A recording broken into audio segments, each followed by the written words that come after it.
ជួបជុំយូម្ដងទៅឡើងភ្នំនៅណោះគេកំពុងតែញ៉ាំអី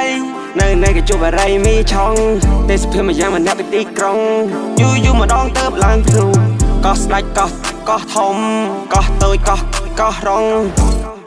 មករកលុយមកចាយលុយតើមានใจមកមានចូលជីវិតមនុស្សណាឈ្នះទាំងកុយពេលខ្លះក៏រំរើយើងឈោ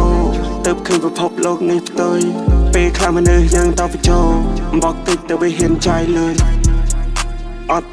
អត់លុយយើងពិបាកចិត្តណាចឹងហើយទៅបង្ខំធ្វើការខំប្រឹងតាំងពីថ្ងៃដល់យកពីព្រលឹមទៅប្រឡប់គ្មានសារតិតណាបញ្ហានោះវាតត្រង់ថារដល់ខ្ញុំធ្វើការថ្ងៃនេះអត់ធ្វើការគ្មានបញ្ហាទេមួយរឿងលុយតែបើខ្ញុំអត់លុយខ្ញុំពិបាកចិត្តណា